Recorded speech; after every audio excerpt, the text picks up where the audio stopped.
आज के हम वीडियो में देखने वाले हैं कि इसमें अगर किसी संख्या का पावर माइनस रहता है तो हम उसे बटा में क्यों लिखते हैं। इसको समझने के लिए आपको पहले समझना पड़ेगा।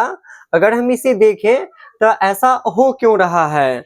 अगर आप देखें तो अगर हमें तीन किसी भी संख्या पर पावर जितना होता है, जैसे 5 का पावर 2 है तो आप इसे क्या लिखिएगा, 5 को 2 टाइम्स गुना में लिखिएगा, अर्थात कितना हो जाएगा 25।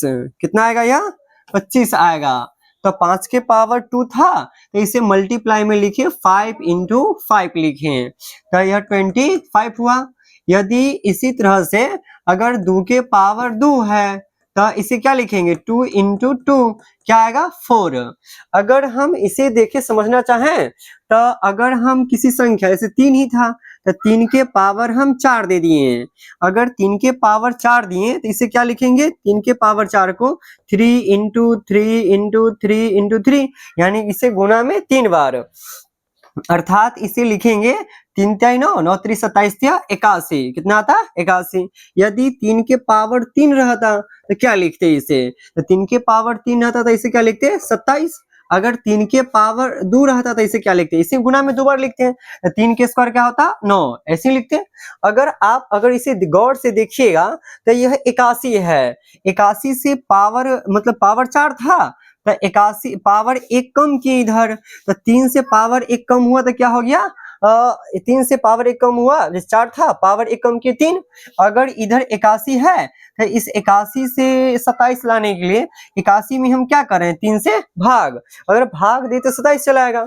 इसी तरह में 27 में यदि हम इस 27 में किससे भाग करेंगे, 3 से भाग करेंगे तो क्या हो रहा है 9 आ रहा है। यदि 3 के पावर हमें 1 पता करना होता तो 3 होता, तो अगर इस 9 में हम किससे भाग कर देंगे, 3 से भाग कर देंगे तो क्या चलाएगा, 3 9 में 3 से भाग करेंगे 3 चलाएगा।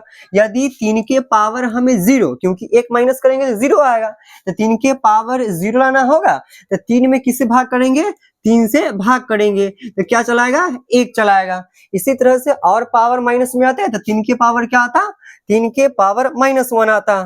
3 के पावर क्या आ जाएगा, 3 के पावर -1 आ जाता।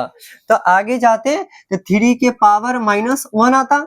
अब फिर इस जो 1 है, 1 को किससे भाग करेंगे हम, इस 1 को 3 से भाग करते हैं तो 3 से भाग करते हैं, अर्थात क्या होता है 1/3। इस प्रकार आप समझ सकते हैं किसी भी संख्या का पावर जो माइनस होता है उसका मान उसके बटा में क्यों लिखा जाता है।